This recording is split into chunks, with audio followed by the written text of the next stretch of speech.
तो जो हमारी सीरीज चल रही है how to get Schengen visa in first attempt, उसका ये फोर्थ पार्ट है। और इस पार्ट में मैं आपको बताने वाला हूँ कि आप अपना बैंक बैलेंस कैसे मेंटेन कर सकते हैं। अगेन मैं इस वीडियो को 3 पार्ट में डिवाइड करना चाहता हूँ। तो सबसे पहले वो पर्सन होंगे जो बिल्कुल फ्री हैं। सेकंड नंबर पे वो होंगे जो काम तो कर रहे हैं बट अनऑर्गेनाइज तरीके से कर रहे हैं। और तीसरे जो हैं वो हैं वेल सेटल, और मतलब जिनका सब कुछ ऑर्गेनाइज्ड है, सारी की सारी बिजनेस रजिस्ट्रेशंस हैं, या फिर अगर वो जॉब कर रहे हैं तो उनके बैंक अकाउंट में पैसे आ रहे हैं। अगर वो फार्मर हैं तो वो प्रॉपरली अपना जे फॉर्म फिल कर रहे हैं, और इसके अलावा मतलब आईटीआर भी फिल कर रहे हैं अपनी। तो ये जो लोग हैं जो अपना प्रॉपरली टैक्सेशन और अपना बैंक अकाउंट मेंटेन करके चले हुए हैं, ये मतलब बिल्कुल परफेक्ट हैं वीजा अप्लाई करने के लिए। इसके अलावा हम अपनी बैंक बैलेंस कैसे मेंटेन कर सकते हैं, जैसे कि मैंने पिछली वीडियो में भी बताया था कि आपको अपना ऑक्यूपेशन शो करना है। अब मैं सेकंड वाले पर्सन की बात कर रहा हूं। अब मान लीजिए आप अनऑर्गेनाइज तरीके से कर रहे हैं बट काम तो आप कर ही रहे हैं, तो आपको सबसे पहले अपने आप को ऑर्गेनाइज वे में करना पड़ेगा। अगर मान लीजिए आपकी कोई रजिस्ट्रेशन नहीं है काम की, तो रजिस्ट्रेशन करवानी पड़ेगी। रजिस्ट्रेशन होने के बाद जीएसटी नंबर नहीं है तो जीएसटी नंबर लेना पड़ेगा। अगर जीएसटी नंबर की जरूरत नहीं है तो इसके अलावा मतलब आप अपना एट लिस्ट करंट अकाउंट तो ओपन कर सकते हैं। और अगर मान लीजिए आपका करंट अकाउंट ओपन होता है और उसे अच्छे से मैनेज करना है, जैसे कि आपको भी पता है कि आजकल गूगल पे, पेटीएम का जमाना है ना, यूपीआई का, तो उसमें क्या है कि एक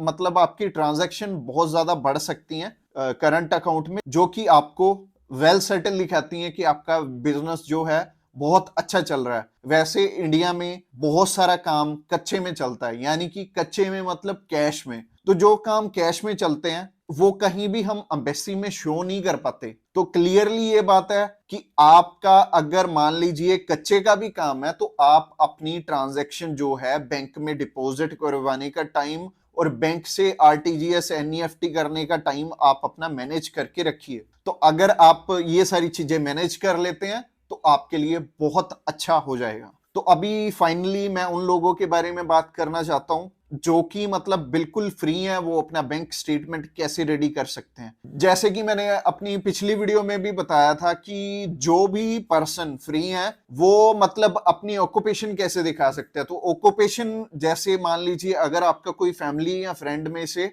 आपकी कोई हेल्प कर रहा है तो आपका जो मंथली बैंक बैलेंस बनता है, मान लीजिए आप आईटीआर फिल करते हैं 5 लाख की, तो आपका करीबन करीबन 42,000 रुपीज आपका मतलब हर मंथ सैलरी अकाउंट में जानी चाहिए।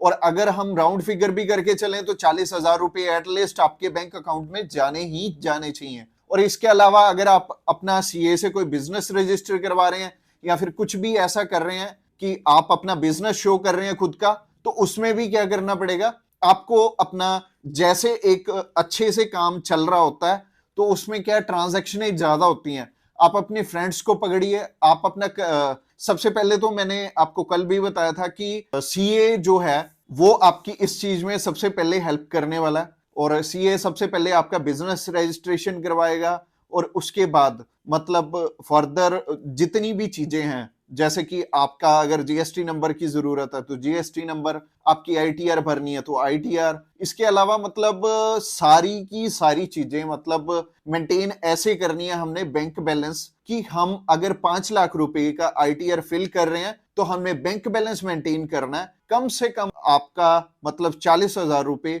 हर मंथ आपके अकाउंट में जाने चाहिए। क्योंकि अगर 5 लाख रुपए को डिवाइड कर लेते हैं सीधा सीधा 12 से, तो उतना हम अपनी इनकम दिखा रहे हैं। तो वही चीज आपको करना क्या पड़ेगा, अपना जो आपने करंट अकाउंट ओपन किया उसमें से आपको हर मंथ अपनी सैलरी निकालनी है। और एक चीज ध्यान रखनी है कि हमें जो वीजा देने वाले हैं वो गोरे हैं और वो मतलब इंडियंस की तरह नहीं चलते हैं। मतलब उनका एक सिस्टम है। हम इंडियंस क्या है कि हम काम के पैसे को भी अपना पैसा समझते हैं, बट नहीं, ऐसा नहीं है। आपको जो भी वीजा देगा वो आपका काम का पैसा कभी भी कंसिडर नहीं करेगा। मतलब अगर मान लीजिए आपके बिजनेस करंट अकाउंट में चाहे 3-4 लाख रुपए पड़े हों और आपके सेविंग में ना हो, तो वो वाली चीज आपको मतलब कभी भी वीजा नहीं दिलवा सकती। ये चीज हमेशा ध्यान में रखना कि गोरे हमेशा सबसे पहले अपने आप को पे करते हैं, उसके बाद अपना एम्प्लॉयज को पे करते हैं। तो सिंपल सी वे है। और गोरे एक और चीज समझते हैं कि जो उनका करंट अकाउंट में पैसा है वो उनका काम का पैसा, वो उनका खुद का पैसा नहीं है। वो पैसे को वो सिर्फ और सिर्फ अपने काम को बढ़ाने में और मैनेज करने में यूज करते हैं। तो सिंपल सी बात है। आई थिंक आपको समझ में आ गई होगी। अगर नहीं भी आई तो एक बारी फिर वीडियो पीछे करके आप देख लीजिए। अगर आपको ये वाली बात समझ आ गई तो इसके बाद मतलब सिर्फ और सिर्फ आईटीआर बचती है। तो आईटीआर मैं अगली वीडियो में बताने वाला हूं कि आईटीआर किस वे में भरनी है आपने। तो सिंपल सा वे है कि आपको कोई दिक्कत नहीं आने वाली, बस आपने दिमाग लगा के चलना है। ना आपके पैसे खराब होने हैं, ना ही आपके लाखों रुपए लगने वाले हैं इस वीजा को अप्लाई करने में। तो अगर आप 10 बारी भी अप्लाई करते हैं तो आपका करीबन करीबन 1.5 से 2.25 लाख रुपए ही लगने वाले हैं। तो ऐसा हो ही नहीं सकता कि आप 10 बारी अप्लाई करें और आपका वीजा ना आए। और अगर आपने ये ध्यान से सारी की सारी डॉक्यूमेंटेशन बना ली तो आपका फर्स्ट अटेम्प्ट में ही वीजा आ जाएगा। तो नेक्स्ट पार्ट में भी आपने बने रहना है, उसमें भी आपको ऐसी ही इंफॉर्मेशन, अंदर की इंफॉर्मेशन मिलने वाली है जो कि आपको वीजा दिलवाती है। तो थैंक्स अ लॉट इस वीडियो को यहां तक देखने के लिए, और इस चैनल को सब्सक्राइब जरूर कर लेना,